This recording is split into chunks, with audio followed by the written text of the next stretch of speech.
हम गिर चुके कि कल जनाब एक मिट्टी थी, कोई एक फौजी एक्सपायर हुए थे डीएसपी सीआरपीएफ में, उसमें से 6 मोटरसाइकिलें चोरी हुई। मस्जिदों से चीजें चोरी हो रही हैं, तो आप अंदाजा लगा सकते हैं कि हमारा समाज खड़ा कहाँ है। मंजिल मिले ना मिले ये तो मुकद्दर की बात है, हम कोशिश भी ना करें ये तो गलत। चाहता हूँ कि हाथ जोड़ करके खुदा के वास्ते इस कौम के मुस्तकबिल को आप बचा लीजिए। आप जिम्मेवार लोग हैं, और इस तरह की जो ये कोई मनोरंजन की ये पंचायत नहीं है, ये पंचायत एक बहुत गूढ़ विषय पर यहाँ एसपी साहब ने बुलाई है, हर गांव में बुला रहे हैं। इसमें आपको आत्मचिंतन करने की जरूरत है।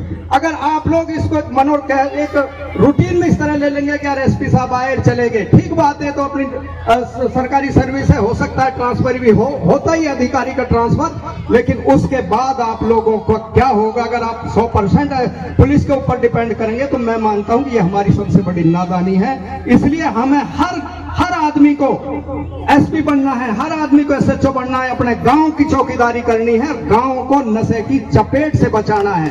आज इस मुहिम के 4 फायदे और मैं आपको बता देना चाहता हूं।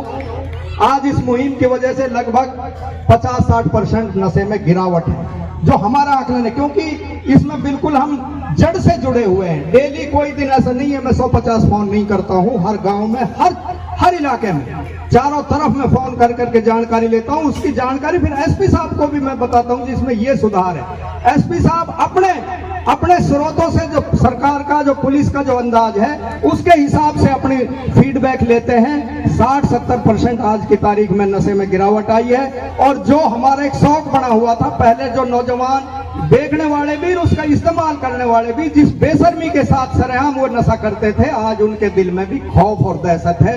और एक जो हमने हमारी जीवनचर्या में चीज शामिल हो चुकी थी कि हम इसको एक किस्म से इसको मंजूर कर चुके थे कि नशे को एक रूटीन में ले रहे थे। आज जिम्मेदार लोग इसके चिंतन मंथन में जो बैठे हैं, इस बुराई को बुराई करने की जो आप हिम्मत कर रहे हो, तो ये भी एक सुधार की प्रक्रिया है। और कितने ही जो नौजवान साथी जब नशे की बुराइयों को सुनते हैं, छोटे छोटे बच्चे जब ये देखते हैं कि हमारे बीच में पुलिस का इतना बड़ा अधिकारी आ रहा है, और किस लिए आ रहा है, जब नशे की रिजल्ट के बारे में सुनते हैं, तो इंशाअल्लाह ताला हमें उम्मीद भी है कि इन बच्चों में भी इतनी अकल आएगी, इतनी तहजीब आएगी कि वो नशे से दूर रहे।